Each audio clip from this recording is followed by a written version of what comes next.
Welcome to the Sugar Skulls podcast. Today's episode, what hobbies do you have during the cold months? Let's get into it. So, for a lot of us, I know that there's a few months in the year where we're immobile. We can't go anywhere. We can't do very much. Going outside, I think we've had some extremely low temperatures here recently, where I'm located anyways. And it makes it kind of hard to go outside. It makes it kind of hard to do things that you want to do, like taking a walk, doing those types of activities. A few things that... Of course, it does open up other things, you know, your to-do list, many things to do on your to-do list, like, repaint, which isn't a good idea to repaint if you're going to be inhaling toxic fumes, because, of course, you can't open your house now. You can't open the windows to let the paint fumes out. If you're into that kind of thing, then that's a different story. One thing that I picked up, and it's not too expensive of a hobby that you could possibly do. That's wood carving. A wood carving knife, isn't too expensive. It's a little dangerous, but you gotta, if you wear the little protective booties on your fingers, should be all right. Like take some practice, it takes some time, it takes a lot of effort. The wood's a little bit expensive in some kind, like if you were looking at a butternut wood or something like that. But for the most part, the best carving wood is don't get into anything too hard like a poplar or something like that, because that tends to be a little bit hard for you to cut into. But a basswood's pretty good to start your a lot of your practice. Your hardware stores, some of your hardware stores have like some beginner kits that you can use. That'll come with like some little pieces of cut wood, a block, whatever. The other thing is a pencil. Get a pencil so that you can square out, okay, so this is center mass of the figurine or whatever I'm going to do. I mean, I may do a salt shaker. I don't know if I don't a chess piece. I don't know what I'm going to carve. Some templates are out there too, so that you can glue your little template to your block of wood, so that it'll give you a guide on where you want to put and where to cut and how to, all that kind of good stuff. There's plenty of YouTube, of course, right? This is another one where it's like, oh yeah, YouTube. Okay. I could probably watch YouTube, and this guy's talking about wood cutting, but YouTube will actually show me how to do it. But this is more of not a wood carving show, but ideas for you to things to do while you're stuck in the house and it's cold outside. One of the things is, of course, some physical activity. Push-ups are really in my opinion, the best exercise that you can possibly do for your whole body. Planking. They involve planking, right? So there's your core exercise. They involve you pushing your own weight up off the ground. So there's your arms and your chest. And then, you can always go into mountain climbers or lunges for your leg work, right? And you can do those endlessly, truthfully. So yeah, or yoga, if you're into yoga, that kind of stuff, you're into something a little bit less stressful to your body, to your arms. Now, you do have to watch out, just like anything else, you always got to stretch first. Being ex-military, we've pushed the earth out of orbit, with as many push-ups as we've as I've done. But I've also done some damage to my shoulders, right? So don't ever do anything that's out, way out aside of what you're capable of doing. Always measure it out. Try your first push up first. Your first push up and fail isn't going to kill you. Unless you do like some kind of push up over like a mountain range or something like that. You know what I mean? Like suspended on a chair, on a wire, and on a whatever. That probably not the best way to start off your push-ups. But a good way to start off push-ups, if you're not even going to complete one, and you can't even complete one on your knees, is go into a doorway or go to a wall and just start pushing yourself back and forth. If you're like, well, this is so easy, I don't know what I'm doing. Try 100 of them, right? Try 200 of them, right? 100, usually 100 of anything is going to at least give you a halfway decent. It's going to warm you up at least, right? There's a few other things that I would recommend if you're going to, do those indoor exercises. Of course, you could get a treadmill or a bike, a stationary bike, or there's a rack that you can put your bike on, that if you have a bicycle, you can then bike a little bit in the wintertime. That gets pretty boring pretty quick. And not a lot of people have room in their house, to do that kind of thing. My house, my living room happens to be my gym at the moment. So I have my weights in there. I have my bike in there. I have my boxing gear in there. I have all that kind of good stuff in there. Boxing is another thing. You can shadow box. You don't have to actually have a punching bag. But one punching bag you probably could get is, they have some fairly inexpensive ones now that you can fill with water. You can fill with sand, and, hit it around a little bit. There's gyms that you can go to, that kind of stuff. But I'm more on the side of, you're not going to get the vid if you're not in contact with anybody, right? The chances of you picking up some kind of virus or something like that from an object that you're going to pick up that somebody else has touched is a little bit lower than somebody sneezing in your general direction, right? The sneeze, what they say, it comes out at 100 miles an hour or something crazy like that. Even if they have a mask on, the mask is not going to hold that. There's going to be finer particles that are going to escape the mask. And an N95 mask isn't really meant to be kept on for a very long period of time. And it's kind of dangerous. It's made of polyurethane, right? You shouldn't be really breathing in the polyurethane that much. And I think that's kind of why there was a shortage, quote unquote, of the N95 masks in the beginning, because that polyurethane is not great. Same thing goes with the polyurethane stretchy masks and that kind of stuff that the t-shirts, the cotton. Cotton's probably pretty safe, unless it's like a blend or something like that. But you're still bringing it in. I was one of the ones that did not lock down. Now I did lock down in a certain way, and that I just didn't have any contact with people. I'm one of those people that can do that though. I can go months and months and months without talking to anybody, and be perfectly happy. Just, not have to deal with anybody's sickness or problems, or, really just focus on my own problems at that point. What do I want to do with this? I think last winter I redid my studio room. I did some decorations. I did some painting. I still need to paint the ceiling. I still haven't put in I have a fire extinguisher, a fire alarm on the inside of the door frame and on the outside of the door frame. So I'm not really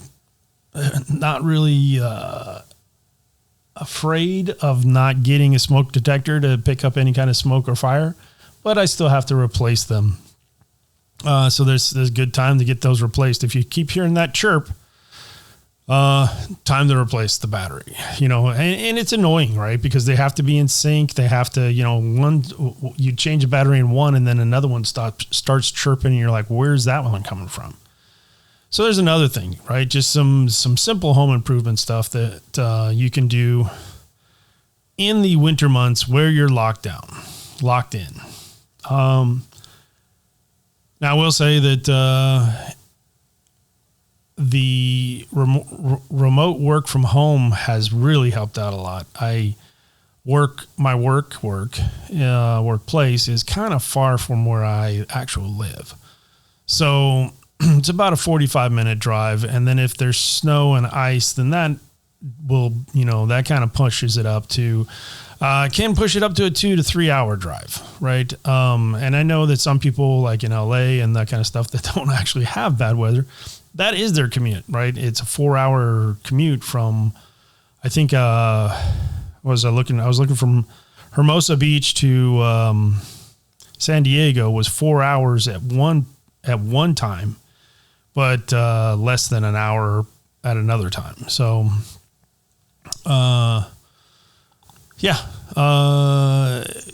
working on the house, working on the rooms, painting your rooms, just clearing out, like a method to clear things out is just take everything out of that room, put it in another room, put it in your living room, then clean the room and then put it all back. And you may need to do that to a couple of rooms. My living room right now is a result of that, things that I cleaned up in my bedroom and my studio that did not make it back into my bedroom or my studio because it was too much clutter. Well, now it's in the living room. Some things to think about also in the snow is, snow removal. Usually when you purchase a snow removal machine, snow blower or whatnot, it probably won't snow again for at least 3 years.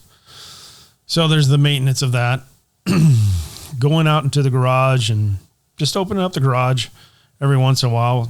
Hopefully you've got a heated garage, but just work out there in the cold for a little bit. The cold is actually good for you to keep you circulated. Now, does that mean go out into the extreme cold? No, do not go out into the extreme cold. That means a little bit of cold. It helps with your circulation, though. We were just talking the other day about people living to, my grandfather, it's his birthday coming up. He's going to be 95 or 96. But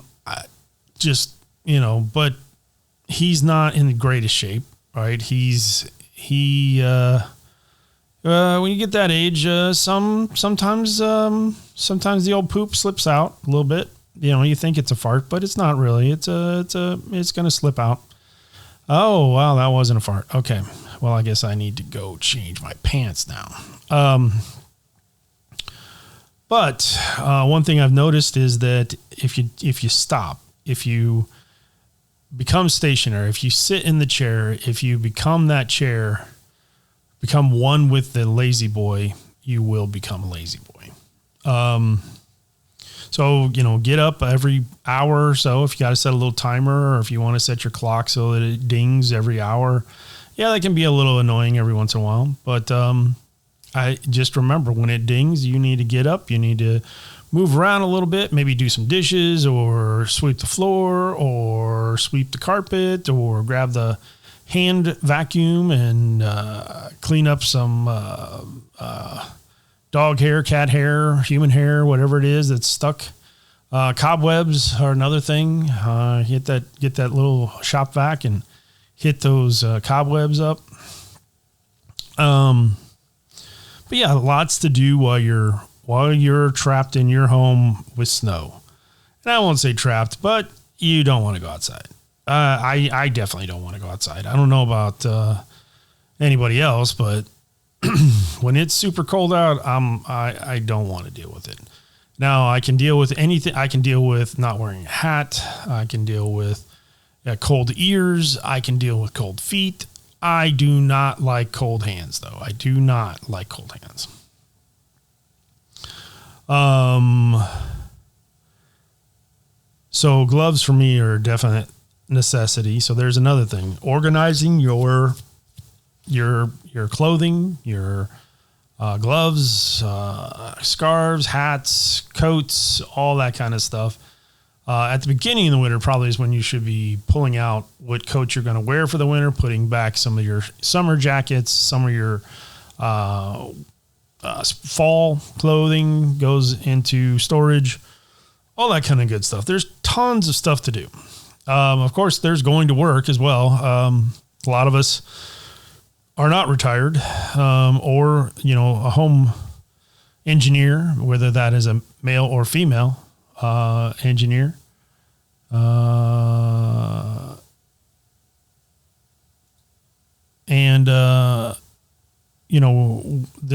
the time to really start organizing it. The kids, right? As the kids come in, whether they be from preschool to college, and they're constantly leaving clothes on the floor, coats get thrown someplace, and all that kind of good stuff. Just think of it as something to do while you're cold, while you're enjoying everybody. The other thing is to read. Reading is a great, not just your computer, not just sitting on your computer reading, but reading a book. Do the actual physical thing of grabbing a book and reading it. I'm not a big component on that. Not a big, hey, I'm going to read these 3 novels. I'm not like that. I'm a technical book reader, which can lead to extreme nausea, or can also lead to extreme boredom, to where your brain just shuts down at some point, which is fine. I think that's a good thing. I think it's a good thing. That's the exercise of your brain, though, right? I mean, you've exhausted your brain. Your brain's like, ooh, man, that was like 5 hours, 10 hours, 20 hours of reading. I'm out, dude. But yeah, all kinds of good things to do. Another hobby maybe to pick up is some home DIY stuff. You know what I mean? Like, if you get the wood, if you can get a decent amount of wood and get a good price for it, either at the Home Depot, Lowe's, Menards, whatever that you go to, whatever hardware store you go to, and you pick up some decent wood, you can make some furniture in your garage. It's a little hard to use lacquer and set up, even with epoxy, right? If you're going to get into that epoxy table thing, it's a little hard to do that in the wintertime, where it's extreme cold, because it takes it a lot longer to set up. Like if you're going to get into the epoxy table business, where you've got a live cut is piece that starts off with bark on, it's cut flat, but on both sides it's got bark. And what you do is you slice it down the middle, then you face the 2 bark pieces together, and it makes it kind of, you put it into a mold that is made out of latex, and then you can pour the acrylic into that, and fill the spaces with acrylic with epoxy. Fill that with epoxy, or you can paint the wood itself if you're so inclined to paint something, but then epoxy over it, and now you have a sellable table for when you're ready to go. And especially if you have a heated garage. If you have a heated garage, then that's a bonus.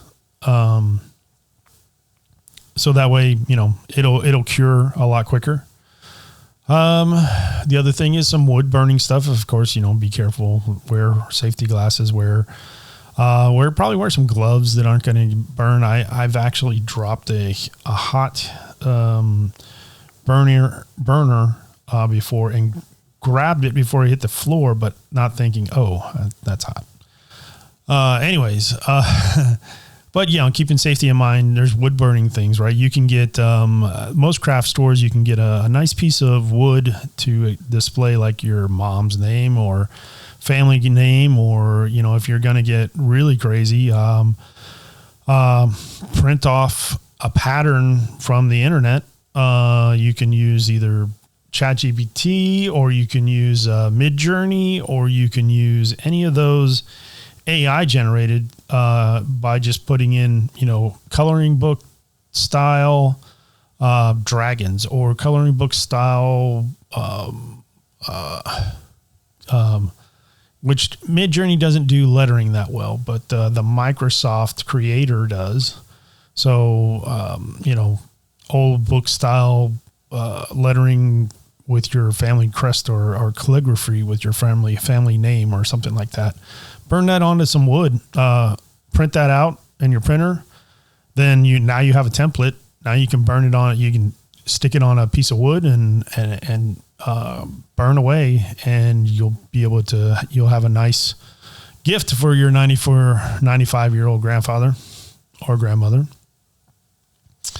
But yeah, those are just some things that have crossed that I've done to really get those winter blues and boredom away. Because there's not a lot you can do as far as renovating and that kind of stuff. Nobody really wants to tear up carpet during the middle of the winter because the door is going to be open and the area is going to be open. So.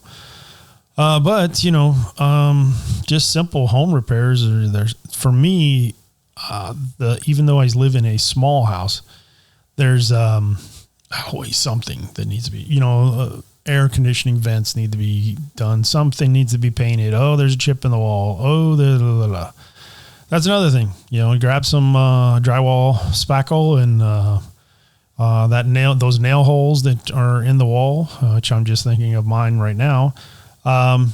Put those, take a little bit of spackle, take a little bit of sandpaper or a sand block, and smooth it out, paint it over, match the paint up.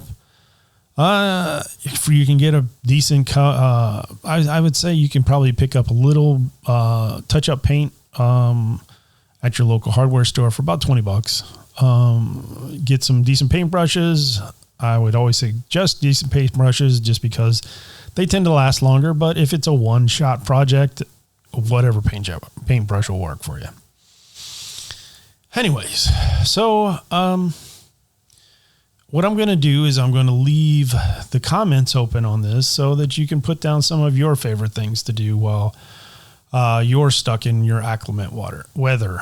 For those of you in Florida, I hate you so much because you can do whatever you want, whenever you want. Used to live in Florida, so I know, right? It does get cold in some areas, and it's probably a little bit cold right now. But for the most part, you can get out and do what you need to do. Anyways, so I'm going to wrap it up. Like I said, this one is stuff that you can do, some hobbies that you can pick up while you're stuck at home, or even include the kids, right? Include the kids on how to fold laundry or how to do some cleaning. I mean, that was always something that my parents would do every Sunday. We do it religiously every Sunday, but my dad or stepdad would be blasting AC/DC, or he'd be blasting some music. And even in the cold months, we'd still have the windows open so that we can get some fresh air, dust some things out, do some vacuuming. Later, you shut all the windows, light some candles, start a fire in the fireplace, and just fall asleep by the fire. I think those days may be a little bit gone, but I hope not. I hope some people are still doing those things, because those are some actually good memories that I have. Anyways, so this is Sugar. I'm going to leave you with a thought of how do I spend my time, right? How do you optimize your time, not just at work, not just with the kids, not just all that kind of stuff, but your time. Always try and take that step back and take a look at your life and go, okay, maybe I should plan this way. All right. Well, I hope I've provoked some great thought and some action. So this is Sugar Skulls signing off. Have a good week.